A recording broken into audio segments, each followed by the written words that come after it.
Hello दोस्तों, कैसे हैं आप सब। आप सभी का मेरे चैनल पर स्वागत है। दोस्तों, आज मैं एक कहानी लेकर आया हूँ जिसका शीर्षक है काली पत्नी की कहानी। हमारे समाज में रंग को लेकर बहुत ही ज़्यादा भेदभाव है, अलग अलग सबकी सोच है। तो ये कहानी इसी पर आधारित है। चलिए स्टार्ट करते हैं। अरे रानी, तुम सांवली, ऊपर से वह काली साड़ी, वो अच्छी दिखेगी क्या तुम्हारे ऊपर? पहले ही तुम्हारे रंग को देखकर लोग ताना मारते हैं। पूरब रानी को बोला, देखो ना पूरब, मैं बोलती तो कहती सास बोलती रहती है हमेशा। ऐसा लगता है जैसे कौवे को काला टीका लगाया हो। पति और सास का बोलना सुनकर जरा उदास हो गई। वो काली नहीं थी, कृष्ण वर्णीय और रानी नाक नक्शे में अच्छी थी। पर पति और सास कलर को लेकर रानी को हमेशा ताना मारते थे। क्या करेगा वो भी, वह गोरा और रानी कृष्ण वर्णीय, लोगों का क्या। वो तो नाम रखने में पीएचडी होते हैं। ब्लैक और वाइट जोड़ी बोलते थे दोनों को। पूरब का मन वैसे साफ था। रानी को अगर कोई कलर को लेकर बोलता तो उसे जरा भी अच्छा नहीं लगता था। इसीलिए वह भी थोड़ा बहुत बोल देता था ताकि वह जिद ना करे। लेकिन जब वह बोलता था तो उसे इस बात का पछतावा होता था। उसकी माँ घर में हमेशा कड़वाहट रखती थी। आज भी वैसे ही हुआ। घर में उत्सव के माहौल में सुबह जब सास ने रानी से बात की तो वह थोड़ी घबराई हुई थी। उसका चेहरा भी शांत था। पूरब वास्तव में खुद पर शर्मिंदा था। अपराधी की तरह बैठने के बजाय वह काम के लिए बाहर गया। कई सारी महिलाएं काली साड़ी पहनकर सड़कों पर चल रही थी। सभी गोरी थी ऐसा नहीं था, लेकिन उन पर वह काली साड़ी अच्छी लग रही थी। पूरब काम की जगह पर गया। उसका बचपन का दोस्त विक्की और उसका पूरा परिवार साथ में था। जान पहचान हुई तभी पीठ के पीछे से विक्की की पत्नी आई। वह भी काली सांवली ही थी। काली साड़ी पहनी थी उसने। पीछे से एक आवाज़ आई, प्रतीक्षा दीदी, अच्छी दिख रही हो आप। आपकी साड़ी भी अच्छी है और आप भी। प्रतीक्षा के चेहरे पर खुशी आई। उससे ज़्यादा विक्की खुश हो गया था। पूरब विक्की को कौतूहल से देख रहा था। विक्की ने वह देखा और जाना। वो पूरब के सवालों को हल करना चाहता था। विक्की ने पूरब से सीधे ही पूछ लिया, पूछो, तुम्हारे मन में जो भी है, मैं तुम्हें उसका उत्तर देने के लिए तैयार हूँ। पूरब पहले हड़बड़ाया, फिर वह बोलने लगा कि नहीं नहीं, ऐसा कुछ भी नहीं है। विक्की ने पूरब से कहा, तुम मुझे जानते कि मैं लोगों का मन कितने अच्छे से पढ़ सकता हूँ। तुम तो मेरे बचपन के मित्र हो। तुम्हारे मन की बात भला मुझसे कैसे छुपी रह सकती है।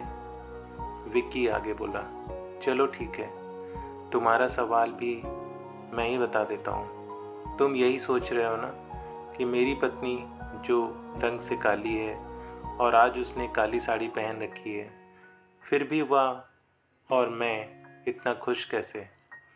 पूरब सब कुछ शांति से सुन रहा था और कुछ भी बोल नहीं पा रहा था।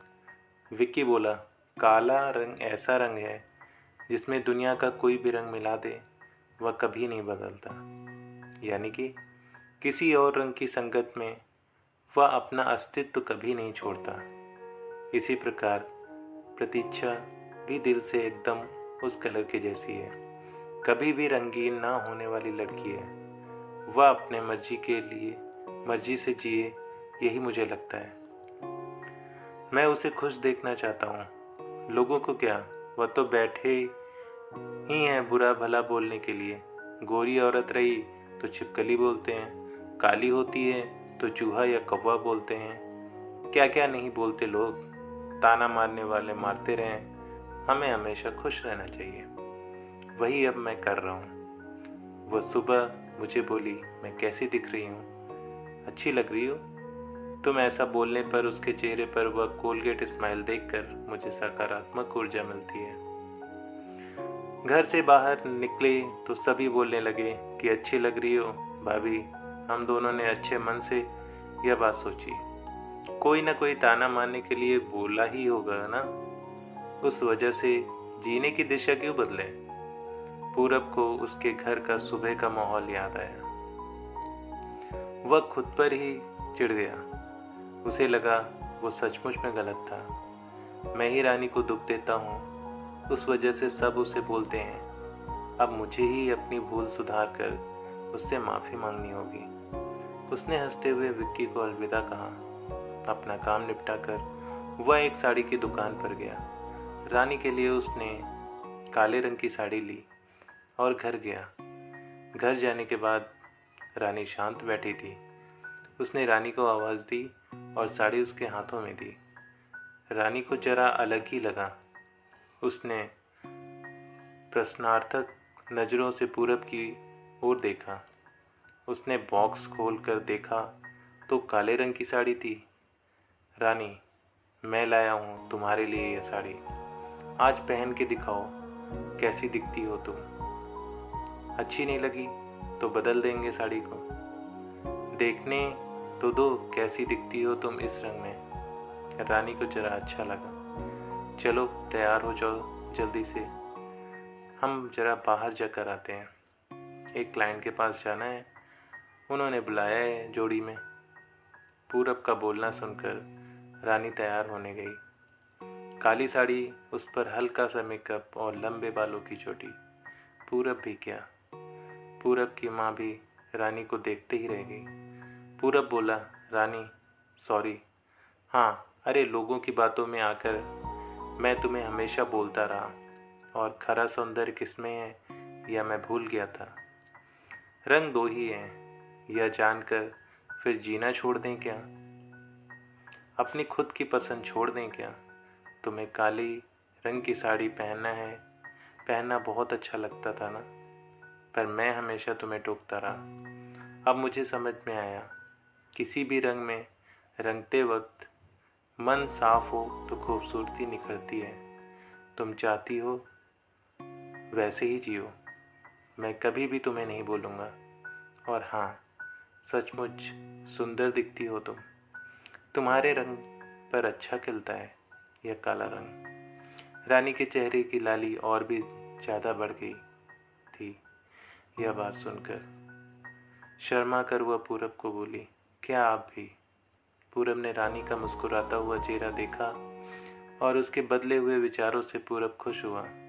मन ही मन में पूरब ने विक्की को धन्यवाद किया, क्योंकि यह परिवर्तन विक्की के शब्दों द्वारा हुआ था।